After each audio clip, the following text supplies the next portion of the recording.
Hi hello welcome back to my YouTube channel. എല്ലാവർക്കും പുതിയൊരു വീഡിയോയിലേക്ക് സ്വാഗതം. എല്ലാവരും സുഖമായിട്ടിരിക്കുകയാണെന്ന് വിശ്വസിക്കുന്നു കേട്ടോ. അപ്പോൾ ഇന്നത്തെ ഒരു വീഡിയോ എന്ന് പറയണത് എൻ്റെ കസിൻ ചേച്ചിയുടെ വീടിൻ്റെ പാർക്കലും പിന്നെ ചെറിയൊരു കലശമൊക്കെ ഉണ്ട് കേട്ടോ. എല്ലാവർക്കും അങ്ങനെ പറഞ്ഞാൽ അറിയോ എന്നെനിക്കറിയില്ല. ഇവിടെ കലശം എന്നാണ് കേട്ടോ പറയാറ്. അപ്പോൾ കലശം വൈകുന്നേരമാണ്. വലിയ ആഘോഷ പരിപാടികളൊന്നുമില്ല. നമ്മൾ വേണ്ടപ്പെട്ടവർ മാത്രം പങ്കെടുക്കുന്ന ചെറിയൊരു പരിപാടിയാണ് കേട്ടോ. അപ്പോൾ വീടിൻ്റെ പണി എന്താ പറയുക കഴിഞ്ഞിട്ടില്ല. പെയിൻ്റ് അടിയൊക്കെ നടക്കുന്നേ ഉള്ളൂ. പെയിൻ്റൊക്കെ അടിക്കുന്നത് എൻ്റെ പാപ്പന്മാരാണ് കേട്ടോ. അപ്പോൾ അവിടെ അതൊക്കെ നടക്കുന്നുണ്ട്. നമ്മുടെ കുട്ടിപ്പട്ടാളങ്ങളെല്ലാവരും പുറത്തിരിക്കുന്നുണ്ട്. അപ്പോൾ കലശത്തിന് വേണ്ട സാധനങ്ങളൊക്കെ റെഡിയാക്കിക്കൊണ്ടിരിക്കുകയാണ് കേട്ടോ അമ്മൂമ്മമാർ. അതൊക്കെ പിന്നെ അവർക്ക് പറഞ്ഞിട്ടുള്ള പണിയാണല്ലോ. അപ്പോൾ പൂജയ്ക്ക് വേണ്ട എന്താ പറയുക വാളും ചിലമ്പും കാര്യങ്ങളൊക്കെ അവിടെ ഒരു ഭാഗത്തെടുത്ത് വെച്ചിട്ടുണ്ട്. അടുക്കളയിലും നല്ല തകൃതിയായിട്ടുള്ള പണിയാണ് നടന്നുകൊണ്ടിരിക്കുന്നത്. കലശമാകുമ്പോൾ കുറേ ഫുഡ് ഐറ്റംസൊക്കെ വേണമല്ലോ. അപ്പോൾ അതിൻ്റെ പരിപാടിയിലാണ് കേട്ടോ. അപ്പോൾ കുറച്ച് പേര് റൂമിലൊക്കെ ഇരിക്കുന്നുണ്ട്. ബാക്കിയുള്ളവരൊക്കെ ഒരേ പരിപാടിയിൽ ഇങ്ങനെ ഏർപ്പെട്ടുകൊണ്ടിരിക്കുകയാണ് കേട്ടോ. അപ്പോൾ നമ്മുടെ തറവാടും തൊട്ടടുത്ത് തന്നെയാണ്. അപ്പോൾ തറവാട് ഈ കാണുന്നതാണ് കേട്ടോ. അപ്പുറത്ത് എൻ്റെ വേറെ പാപ്പൻ്റെ വീടാണ്. പാപ്പൻ ഞങ്ങളെ വീട്ടിൽ പോയിട്ട് 41 ദിവസമായിട്ടുണ്ടായിരുന്നു കേട്ടോ. അപ്പോൾ ഞങ്ങൾ ഇവിടങ്ങളിൽ 41 എന്ന് പറയുന്നൊരു ചടങ്ങൊക്കെ ഉണ്ട്. എല്ലായിടത്തും ഉണ്ടോയെന്ന് അറിയില്ല. ഉണ്ടെങ്കിൽ എല്ലാവരും ഒന്ന് കമൻറ്റ് ചെയ്യണേ. അപ്പോൾ 41-ന് വേണ്ടിയിട്ട് എൻ്റെ കസിൻസും അമ്മായിമാരും എല്ലാവരും ഉണ്ടായിരുന്നു. അപ്പോൾ എന്തായാലും കലശം കൂടിയിട്ട് എല്ലാവർക്കും പിരിയാം എന്നുള്ളൊരു പ്ലാനായിരുന്നു കേട്ടോ.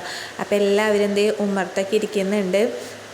കുറച്ച് പേര് പണിയിലാണ് കേട്ടോ. ബാക്കിയുള്ളവരൊക്കെ ഉമ്മർത്തിരിക്കുകയാണ്. ഒരേ കാര്യങ്ങളൊക്കെ പറഞ്ഞുകൊണ്ടിരിക്കുകയാണ്. പാപ്പൻ ഞങ്ങളെ വിട്ടു പോയി എന്ന് പറയാൻ തന്നെ തോന്നുന്നേ ഇല്ല. അങ്ങനെ ഒരു ഫീലേ ഉണ്ടായിട്ടില്ല കേട്ടോ. ആള് അവിടെ എവിടെയൊക്കെയോ നടക്കുന്നുണ്ട് എന്നൊരു ഫീലാണ്. ഒട്ടും ഞങ്ങൾക്ക് അക്സെപ്റ്റ് ചെയ്യാൻ പറ്റാത്തൊരു മരണമായിരുന്നു പാപ്പൻ്റേത്.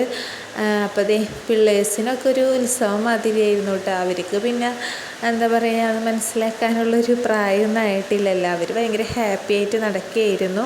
പിന്നെ എല്ലാവരും കൂടി ഇങ്ങനെ വർത്താനമൊക്കെ പറയുമ്പോൾ നമ്മുടെ ചെറിയ സങ്കടമായാലും വലിയ സങ്കടങ്ങളായാലും ഒരു നിമിഷത്തേക്കൊക്കെ നമ്മൾ മറന്നു പോകുമല്ലോ. അങ്ങനെയായിരുന്നു ഞങ്ങളും ഒട്ടും ഉൾക്കൊണ്ടിട്ടില്ല കേട്ടോ പാപ്പൻ്റെ മരണം. അപ്പോൾ നമ്മുടെ തറവാടിൻ്റെ എന്താ പറയുക ചെറിയൊരു ഹോം ടൂറും കൂടിയും കാണിക്കാമെന്ന് വിചാരിച്ചു കേട്ടോ ഞാൻ. അപ്പോൾ നമ്മുടെ എന്താ പറയുക എനിക്കൊരു 8ാം ക്ലാസ്സിലോ 9ിലൊക്കെ പഠിക്കുമ്പോഴാണ് ഞങ്ങൾ മാറി താമസിച്ചത്. എൻ്റെ ജനനമൊക്കെ ഇവിടെയായിരുന്നു കേട്ടോ. പ്രത്യേകിച്ച് മാറ്റമോ ഒന്നുമില്ല. പെയിൻറ്റ് മാറ്റിയടിക്കുന്നല്ലാണ്ട് വേറൊരു മാറ്റവും ഇവിടെ ഇല്ല കേട്ടോ. അപ്പോൾ പണ്ടത്തെ കുളവും കിണറും മോട്ടോർ ഷെഡും എല്ലാം പഴയതുമാതിരി തന്നെയാണ് കേട്ടോ ഉള്ളത്. കുളമൊന്നും ഇപ്പോൾ ആരും ഉപയോഗിക്കുന്നില്ല. ഞങ്ങളൊക്കെ ഉണ്ടായിരുന്ന സമയത്ത് എന്താ പറയുക നീന്തലൊക്കെ പഠിച്ചിരുന്നൊരു കുളമായിരുന്നു അത്. ഇപ്പം അങ്ങനെ ആരും ഉപയോഗിക്കുന്നില്ല. അതുകൊണ്ട് തന്നെ അങ്ങനെ എന്താ പറയുക നാശമായി കിടക്കുകയാണ് കേട്ടോ. അപ്പോൾ നമ്മുടെ തറവാടിൻ്റെ അകത്തേക്ക് കയറാത്തൊരു ബെഡ്റൂം ഉണ്ട്. പിന്നെ ഒരു ഹാളാണ്. അപ്പോൾ വലിയ ഹാളൊന്നുമല്ല, ചെറിയൊരു ഹാളാണ് കേട്ടോ. അപ്പോൾ എൻ്റെ പാപ്പൻ്റെ മോന് കിട്ടിയ സമ്മാനങ്ങളാണ് അത് എൻ്റെ അച്ചാച്ചനും അച്ചമ്മയാണ് കേട്ടോ. അച്ചമ്മയുടെ മരണം അപ്പോൾ ഒരു 1.5 വർഷത്തോളമായിട്ടുള്ളൂ. അപ്പോൾ അതും ഞാൻ വീഡിയോയിൽ പങ്കുവച്ചിട്ടുണ്ടായിരുന്നു. പിന്നെ ഇവിടെ ഒരു 2 ബെഡ്റൂമുണ്ട്. ഒരു ബെഡ്റൂമിൻ്റെ പ്രവേശനം അകത്തുനിന്നുണ്ട് കേട്ടോ. അപ്പോൾ ഈ ഒരു ബെഡ്റൂമിൻ്റെ പ്രവേശനം അവിടെയാണ്. പിന്നെ ഇത് ചെറിയൊരു ബെഡ്റൂമാണ്. പിന്നെ അത് അടുക്കളയാണ് കേട്ടോ. ഇങ്ങനെ ചെറിയൊരു ഇടനാഴി പോലെ ഉണ്ട് ഇവിടെ. അപ്പോൾ സെപ്പറേറ്റ് അടുക്കളയാണ്. അപ്പോൾ അവിടെ നിന്നിട്ട് ശ്രീകുട്ടി എത്തിച്ച് നോക്കിയാണ് കേട്ടോ ഇവളെന്തുകൊണ്ടാണ് ഈ എടുക്കണമെന്ന്. അപ്പോൾ ഇത്രയൊക്കെ ഉള്ളൂ ഞങ്ങളുടെ എന്താ പറയുക തറവാടിൻ്റെ ഉൾവശമൊക്കെ. അപ്പോൾ പിള്ളേരൊക്കെ ഭയങ്കര കളിയിലാണ്. അത്യാവശ്യം ആൾക്കാരുള്ളത് കൊണ്ട് തന്നെ നല്ല രീതിയിൽ അഴക്കത്ത് ഡ്രസ്സുകളൊക്കെ വിരിച്ചിട്ടുണ്ട് കേട്ടോ. പിന്നെ ഏത് നിമിഷവും മഴ വരും എന്നുള്ളൊരു പ്രതീക്ഷ ആയതുകൊണ്ട് എല്ലാവരും കണ്ണുനട്ട് കാത്തിരിക്കുകയാണ് മഴ വന്നിട്ടുണ്ടെങ്കിൽ ഓടിപ്പോയി ഡ്രസ്സ് എടുക്കാൻ വേണ്ടിയിട്ട്. അപ്പോൾ ഞാൻ പറഞ്ഞല്ലോ പാർക്കിൽ നടക്കണ വീട്ടിലേക്കുള്ള കട്ടിലാണ്. അപ്പോൾ കുഞ്ചനത് പെയിൻ്റ് അടിച്ചിട്ട് ഞാൻ കുഞ്ചൻ എന്നാണ് കേട്ടോ വിളിക്കുക പാപ്പന്മാരെ. അപ്പോൾ പെയിൻ്റ് അടിക്കാൻ വേണ്ടി കൊണ്ടുവന്ന് വെച്ചേക്കാണ് കേട്ടോ. ഉച്ചയായപ്പോഴത്തേക്കും പിന്നെ എല്ലാവരും ഫുഡ് കഴിക്കാൻ വേണ്ടി ഇരുന്നു.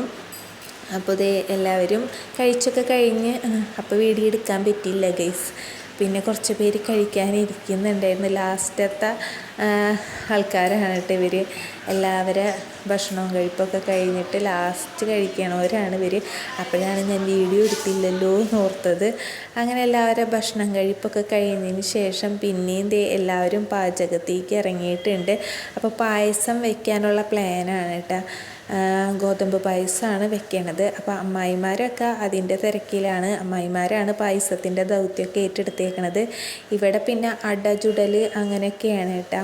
ഞാൻ പിന്നെ അകത്തേക്കൊന്നും കയറിയില്ല കേട്ടോ. കാരണം എനിക്ക് വാലായ്മയുള്ളത് കൊണ്ട് തന്നെ ഞാനും എന്താ പറയുക അകത്തേക്കൊന്നും കയറിയില്ല. വീട്ടിൽ നടക്കുന്ന പൂജകളിലും കാര്യങ്ങളിലൊക്കെ എന്താ പറയുക ഗർഭിണികൾക്ക് പങ്കെടുക്കാം എന്നുണ്ടെന്ന് തോന്നുന്നു, എനിക്കറിയില്ല. എന്നാലും ഞാൻ പിന്നെ കയറാനൊന്നും നിന്നില്ല. അപ്പോൾ ഇത് വൈകുന്നേരം ആയപ്പോഴത്തേക്കും ചായ വിതരണം തുടങ്ങിയിട്ടുണ്ടായിരുന്നു. അപ്പോൾ അത്രേ ഉള്ളൂ കേട്ടോ. വീഡിയോ കൂടുതലൊന്നും എനിക്ക് എടുക്കാൻ പറ്റിയില്ല. അപ്പോൾ tata bye bye, see U.